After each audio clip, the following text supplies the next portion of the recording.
use this very illustration. Your young players can't mentor the rest of your team because they don't have the maturity in their own lives. We're working on a mentoring program with them. And so, see, the filly can't give. She's startled, she can't give to that level. Well, that's understandable. She's just 7 weeks under saddle, 7 weeks work with. So we're going to let her go a second. Only, and here, take her a little bit for me. Come take her, please. And I'll get her right back. And I want to show you a few things with this bay horse so you can begin to appreciate what I'm working on, Tammy and I are working on. And then I'll put him up in just a second. Now, I'm not going to show you all the boundaries we put on this horse. He's up. Just stay there a little bit. But we work him on the lateral stuff. And then we work the horse stuff, you know, canter, trot, canter, trot. And then we work on things like canter depart. And the reason I want to show you this is I don't expect any of you to know those words or those terms. But a canter depart is where a horse sits at 0, and the moment the gate opens, it goes quietly to 3rd gear. Okay, so this is going to pick up a right lead canter the moment I tell him. Wow. Yeah. Now, why do we do that? Because there's such power, there's such passion and beauty in being totally harnessed. But since we started this episode, this arena time this year, I told Tammy, there's so many things you're not going to learn unless you write them down. Write down every step you can remember that I've taken you through. She probably has 1,000 steps for these 2-year-olds. We only train horses by inches. God says line upon line, precept upon precept. So when I do this horse,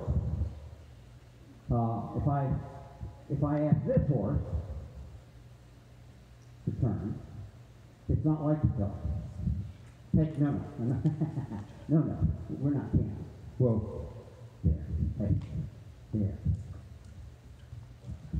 Whoa.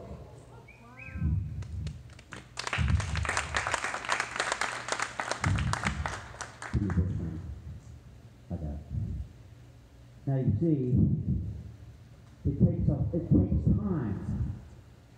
I said the number one thing, as I sat with the coach the other day, I said the number one thing you're lacking, friends, missing step in all your training, is when other people who are more mature, they're seniors, they've been at the game a long time, your coaches, use their liberty to serve others. Now you have a team. But while this horse has the opportunity to run off, he will not. Because he can do for her what she cannot do for him because there's more boundaries in his life. Remember this, friends. The more God, remember when you were a teenager? Some of you have to go a long way back with me. And you thought, boy, I can't wait to the day when I get to be my own boss. And then somehow you got deceived and realized that as soon as you became a boss or a parent, you had more bosses you could take a stick at. You see, you put more boundaries on the horse as he matures, not less. But you see, you put heart boundaries. So the difference between political correctness, which is changing people's mouth in their conversation, and true love, because they define love as political correctness, it's not at all, friends. It's having a heart that chooses to limit what it says for the honor of God and the glory, the benefit of other people. And so the horse, while he could run off, he chooses not to. Okay. We're going to let this horse go. You can put that little filly away. I'll get my other horse, Tanner. Get out there and work your filly while I'm just going to finish with him just briefly.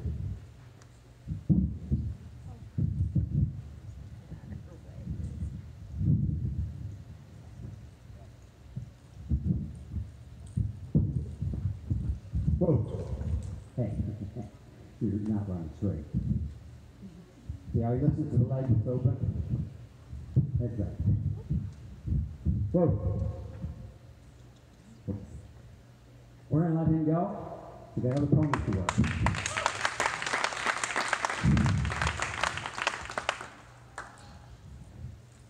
Thank you very much. Now, here's a little filly that shone pretty bright when it came to all kinds of obstacles. We didn't think she had any real athletic skill in her. because she was just so cute in everything she did. And that little sucker just began to blossom and blossom and blossom.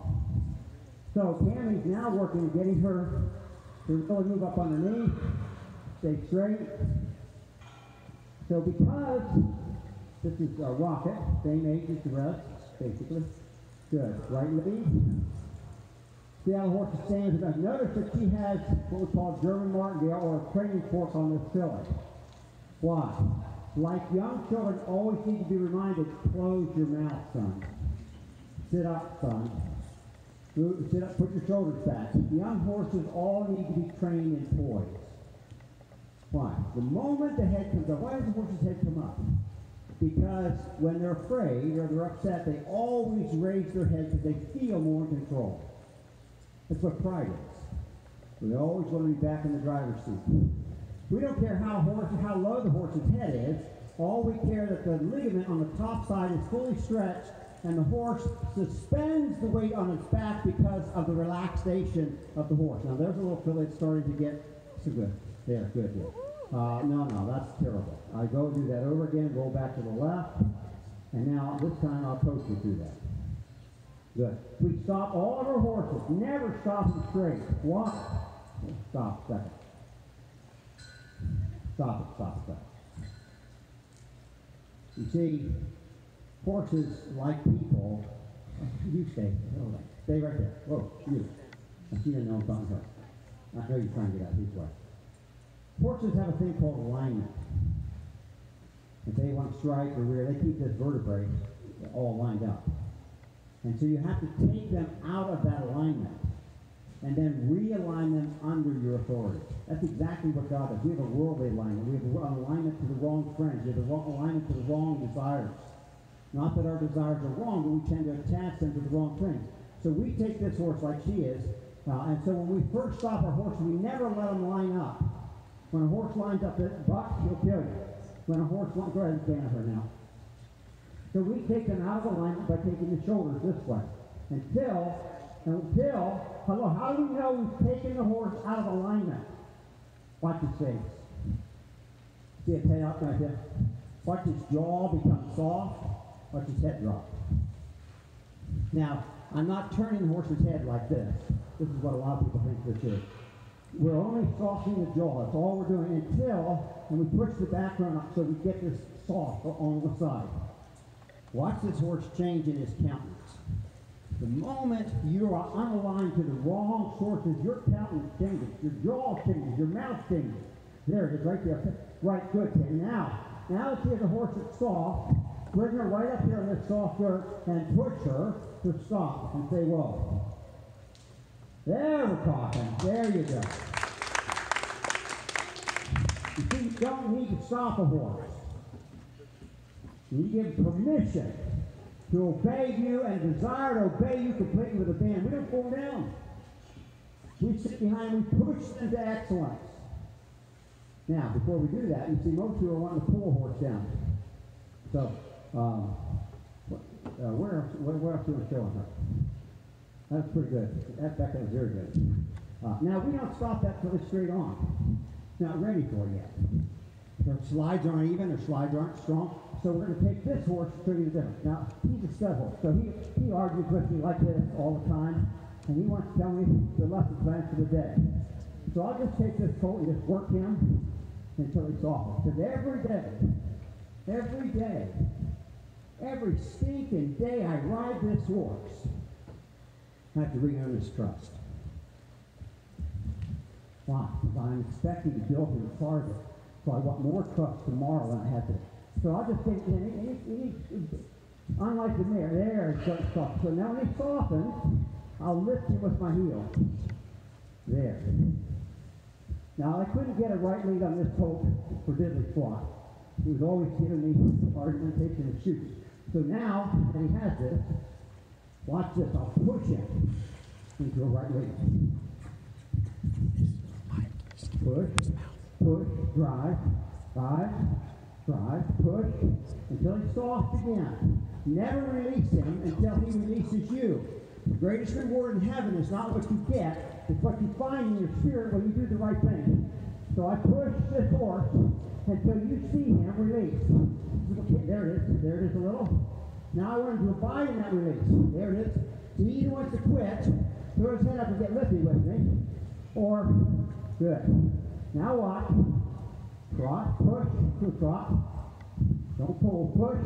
Keep soft, forward, canter, 3 strides up. Push, push. I'm not more tired when we're done with this than he is. If I'm not working very cold. Push to trot, push. Push, trot, trot, trot, trot, trot, canter, canter. Doesn't matter how long it takes. The goal is not to change his behavior.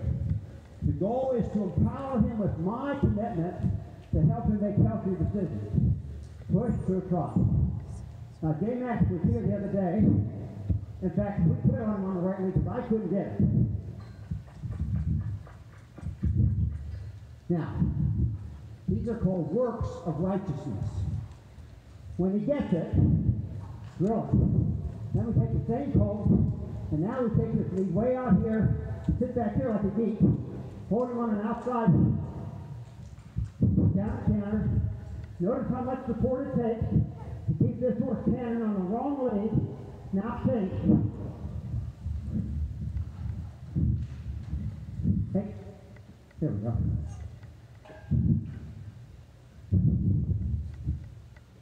Now we'll pick him up for a little collection. Soft, push, lift. Notice we're confining him more and more until we get not just attitude, not just yes ma'am, but want to. Our job is to capture every inch of this colt's heart. Again, push, trot, trot, trot, trot, trot, trot, trot. Oh, and that turns to 10. 3, 1, 2, 3, trot, trot, trot.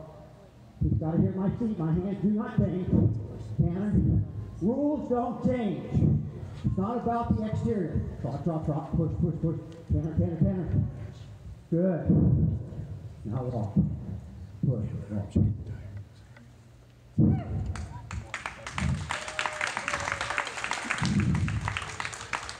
Now you can begin to appreciate what it takes to really earn the right to coach somebody. Just because you've achieved something doesn't mean they want to listen to you.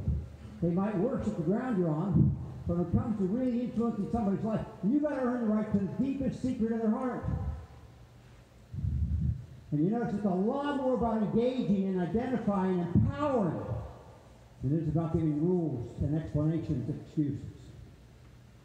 But you drive them to where they learn how to honor others, where they learn how to give to others, where they have to do it with action and attitude, and it shouts volumes over just trophies and ribbons. So we've done the counter cannons. I'm going to change. I'm going to pick up a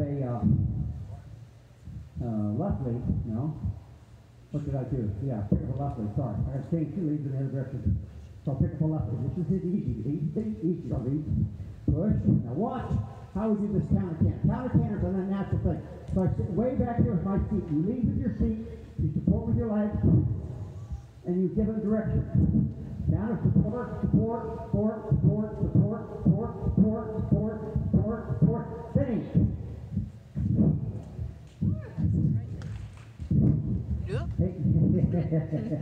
Thanks, son. This colt never brought me with that silly. But they do take you out a little bit when they... There we go. Good. There we go. Good. All right, here we go. Now the difference between this and that filly is this. Don't stop a horse till it's soft. Change. That was nice. Get up here. There you go.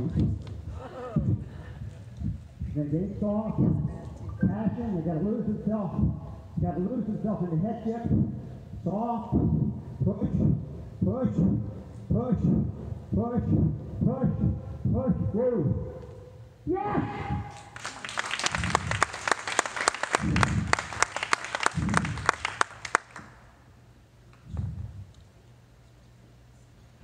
Bring me that remote, please. Now, it's a lot of boundaries to harness any life. We're all self-centered. The Bible says, do not be drunk with wine. to learn how to redeem your time.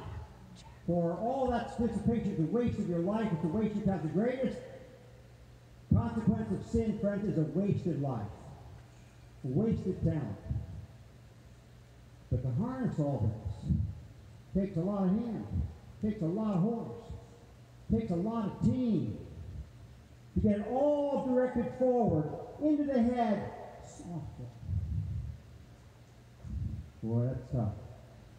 This colt, when I changed his noseband from a head because I was expecting too much of him too fast, and it was my fault.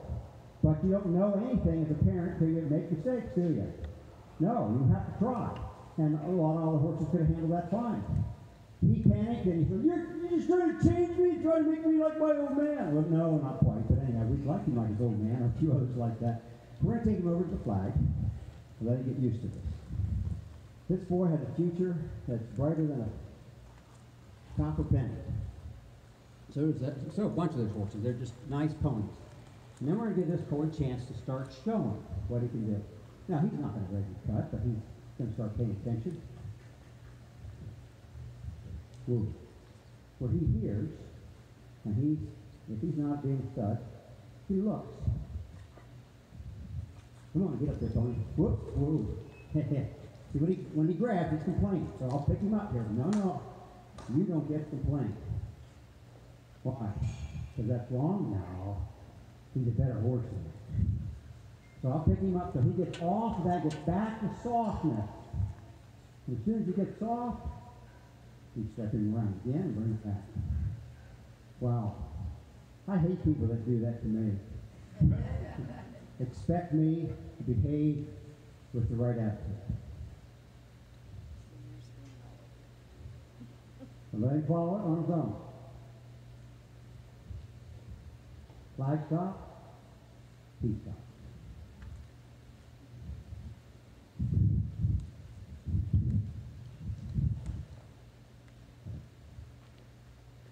Now, what this is, friends, it's chores. Day in and day out. Young people will never see and have eyes of wisdom unless somebody is there every day teaching them what chores need to be done, how they need to be done, where the stuff goes, when to put it away, again and again and again and again. And one day, they'll catch the horse that's lame when he comes in. One day, they'll catch something that was missing. Because they've been imparted life by somebody who's walking step by step, moment by moment, thousands of layers upon thousands of layers, and no institution, no education program can substitute for the role of a parent and a mentor who's investing that in their life. And it's all inch by inch, friends. Now, I always wanted to get to the place where I could train a horse and sitting there in the bleachers. I thought that's what success was. The problem is, we're often told when we're not painfully in need and we're not in high risk and we have enough comforts, we still can have the same influence. You can't, friends. The only way you can continue to have that influence is to stay in whatever arena God called you, where there is risk, where there is heartache, where there's a chance to go one-on-one and share your life with another and invest moment by moment, step by step. And when they make an error, we just simply work through it, not a problem. Boundaries. Help the horse know that he's always, see, this little pony's ready for a lot of bridle work yet. But he's not perfect, but we start a horse always at the end of our workout. We'll just tie this on right here. I've never done this before. We'll see what we get. And we'll look. I will counsel you with my eye upon you. I need to move that thing over there to get it out of here and be done with it. I'll spook my own self out of the saddle. And then we trot the horse with a walk, walk, walk. It's scary to take the reins off the horse. First I've ever done this to this horse. Sooner or later, my kids aren't going to be there. I'm not going to be there when I want them to be. I have to have enough relationship so he hears me. And I trust him enough with my life that I don't have to risk it every time he gets an opportunity to run off. So stay away from the flag. We're not going to eat that. So he's a little dull about this. Not a problem. Why? I'd rather have him a little dull than running off. Whoa. Whoa. The horse did all a whoa. It reversed is simply a whoa in the other direction. So he quit when I still had the pressure on him. I'll stay here so he lifts, and he gets off that mouth, and he lifts, gets soft. I never want to order my horse for bad action or bad attitude. Whatever I release on it, I'll go next time. So the moment, the smallest way they choose the right action with a little bit of humility, jump all over it. Don't wait for perfect. Just catch it going because they'll find a way to get there tomorrow. Oh. Good deal. Well, Lord bless you. If you have questions, we finished early today. There's more cookies. Anybody have a question you want to ask about what we're here for, what we've demonstrated or talked about? How many of you have horses? Good. Poor people, aren't you? Price of fertilizer, price of hay. I'm telling you what, we're going to have to sell a farm. Anybody have any questions or you think about this? This is our last arena time. These horses will go to another train of the campaign in another year or so. What? We're not taking questions of these bleachers. We're not taking questions of these bleachers. Go ahead.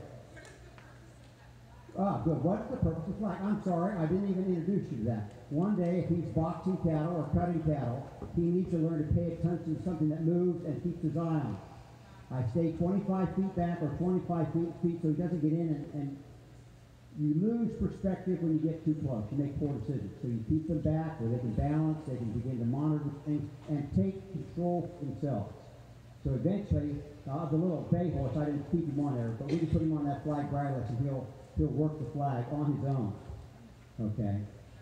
But that's what a cutting horse does, really, and it's the basis to cutting in some ways. Who else? Good question. I don't think it explained everything, and I realize that some of this may be... What are you pushing with? You keep saying push, push. What do you push with? Okay, let me take this off right here. Come and get this thing right here, will you? Then they can see a little better when I take the vest off. Let me take the vest off and I'll show you. Can I take this clip or I'll leave that on? No, he says so. Here, take this. This is not a right thing to do, to take a vest off on a 2-year-old colt, but good. So I don't want to recommend that to somebody else. We'll get on film for sure. So when we push, we get our body behind the seat bones. Our heels are right below, and we get just where our shoulders, not sitting back, not slumping down, but where our body weight is actually down and driving the seat forward. So you'll see me, I'm going to exaggerate. On a trot, you pedal left and right, left, right, left, right. The motion of the horse is left and right. On a canter, it's down and forward. So I'll do. Obviously exaggerated. I do ride a little bit. See how I pick up speed? Okay, because I'm pushing down on the sides, pushing my seat forward. Obviously I'm exaggerating my upper body. Now if I take my J and turn it to an I and go down, immediately stop supporting it. Your spirit bears more witness than all your words and reins and rules ever do. So he is led more by my seat, by my support, or he's fighting my lack of it, even though I'm trying to get used to something. You really can't pull a horse on a trail. You can push him on, but you can't pull him on. Who else had something? Good question. I appreciate that. And your seat is your spirit. There's four boundaries. Your seat, your legs, seat just with your spirit, and letting peace rule in your life. Legs deal with circumstances. They're not all telling. You don't ride a horse just with legs. Your reins deal with rules and leadership. Your mouth deals with your words. And there's 4 cues. The example and the influence of authority, wise counsel that you learn, and the training you get, the circumstances you go through. Never make a decision without the peace of God to rule in your heart, or you're going to be out of the will of God. So we teach this horse how to always abide in harmony in relationship with me, so he never wants out. So when he is out, watch this. And I'll do it again. When I'm on a canter, on a left lead, now we're in harmony. Now I'll ride slower and I'll ride more open. So the push now isn't obvious up top. It's my pelvis. My legs are splayed this way, so I see my seat goes down every stride. I ride every stride of the horse. Every stride. Now when I change that stride, I'll say the word, I won't say the word trot, I'll just change it to this. Stupid horse. Stupid 2-year-old feels the change in my pelvis through a cushioned saddle, sheepskin underneath, and a 2-inch padding, feels the change of that stupid horse. It's embarrassing how sensitive they are. In fact, it's convicting because I'm not that good at riding. Whoa. And I think of all the bad messages you've got to put up with. No parent is that good, friends. Nobody's that good. But even a slow kid picks up on the right attitude on occasion, don't they? There's that hope for all of us. Even this co-learner to ignore all the things that I mismanage. When he finds it right, he says, now that's the guy I want to work with. So again, we'll push. Now watch how we do this on the stop. We'll push it forward, get him on the right leg, soft, and only when he's soft is he hearing me. So I'll bring him up this way. Again, we're supporting. Our legs underneath him, we're picking him up so he's light and soft, pushing, he's elevated, I'm looking up. Whoa. It doesn't matter that he slides and stops, it matters that he just simply drops and goes to the ground. The moment I put the accelerator.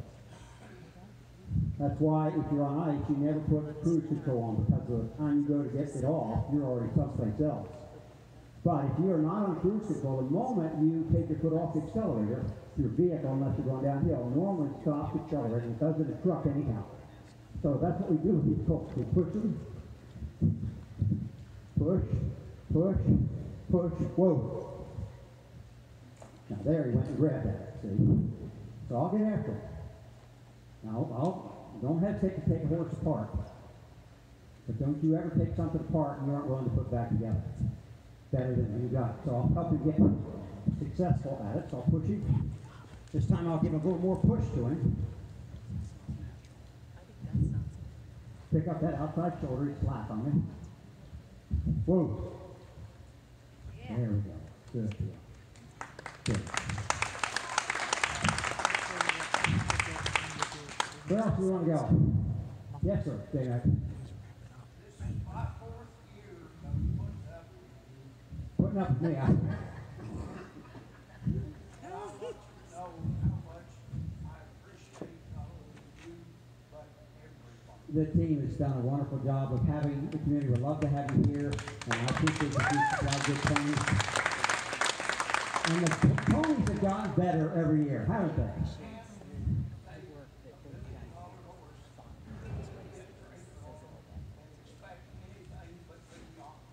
And it's not fair to give a 2-bit horse $2 million training. Yeah, it takes both. And it takes teamwork to do anything. And you know what? When you work with what you have, you eventually have what you want. So if you do a good job with an average horse, this should all consider that maybe we could breed better horses, or we just got better horses, we went out and found better horses. Everybody wants to keep saying, if I only had their horse, if I only had their money. Shut up. Work on the one you got. And make the best out of what you got. It'll be the last job you ever look for, because somebody will catch you doing that job well, and they'll give you the pony you need to ride. They'll offer you the job, because I'll tell you what, you can't find enough good workers today. What else do we have? Good. I appreciate your feedback. That's good. Who else? Yes, sir. I was wondering if you could talk about that horse's particular diet at that age. Diet? The horse's Diet. Diet, good question. Because actually, there's 2 different diet programs. There's 3 different diet programs here in this barn. Most horses that are mature, meaning they're not 2-year-olds, they're not in a growth spurt, they're not pregnant, and they're not working hard, can be maintained easily on grass hay, Bermuda grass, and little to no grain. Now, when you get harsh winters, it's always good to remember, keeping a horse fat is always cheaper than getting a horse fat. It's like staying in shape is easier than getting in shape. You know, once you're there, you might as well put up to it. So anything you can do to come into a winter fat on your average horses, it's cheaper to keep them there. Once they get poor, it's hard to bring them back. But then you have other elevated demands like growth. So a weanling, a yearling, a 2-year-old, and then a 2-year-old that's growing, and a 2-year-old that's in training has additional demands. If a mare is being ridden and she's pregnant, she's got a performance demand. If she's a 3-year-old mare, she's got a growth demand, she's got a pregnancy demand, she's got a performance demand. So you need to match the demand according to what you have to feed. Now, I'm not a feed salesman, and there's a lot of ways of feeding horses, but like everything else today, there's also a lot of things on the market that aren't always the best, like fast foods. There's a lot of it out there, but it's not always the best for us, but it keeps people alive. So it is doable. So there's a lot of marketable feeds that may be very good and complete. I want to commend J-Mac because he had good horses before, but they were never this blossomed out until he changed his feed program. So your question is very good. And he actually had the nerve, because of the council, to go off a commercial feed, which is a little scary sometimes, because these commercial feeds get touted, in, whether it's this company or that company, as the all thing, and if you're going to miss something. And so he went to straight oats, with salt, with bran, and calf manure. And his horses blossomed, they look great, they grew, and they have good stamina, their bowels are good, their energy level's good. I find them very, and they got good coat for the blossom. Now I feed strategy feeds. It's a commercial feed, but I travel over the country and I have to provide feed wherever I go that's the same, and most stores carry that for me. That's a Purina feed. But I'm not touting one over the other. Now, my geldings out here, my range horses, they get a 12% cheap feed because they're happy when they eat, and it's not an expensive feed. You get a $10 bag of feed rather than a $30 bag of feed. So it depends on your needs and to evaluate some of that. They also have a mineral bucket though too. Yeah, we put a protein mineral tub out, free choice, and my horses go through $100 a bucket, and they like it, but it makes me feel like I'm getting some mineral into them, and they can eat it free choice, and it's like a cattle tub, and I'm happy with that. Water is your cheapest thing, and usually the most limited thing. This year we had remember those cold spells we had? I had 4 horses that colic. Now they had water in front of them, but it was so cold I didn't think about the need to heat it because they could drink enough. And I actually had 4 horses that over the period of time colic, and I realized I need to get them warm water so they'll drink more on those bitter cold days. Yes. Comment relevant to the oats. Yes, sir. We feed really fancy, reclean, steamroll printer. Yeah, they're not just And, barn oats. and oats, per se, if they're cheap, they're reason. Yeah. Don't feed. These oats are not cheap. So, but you can ask me about them. There's something in the bag with you if you want to take a look at them. Yes, ma'am. What bit am I using? This is a simple egg butt snaffle. And I keep them in, I keep all my horses in snaffles until they are neck rein and everything. Now he's about there. So the bit doesn't make the difference. But if this horse is still having to be pulled around and I put him on a leverage bit will only frustrate and conflict him. So I'm starting to ride this horse a lot more one-handed anymore, so he starts to follow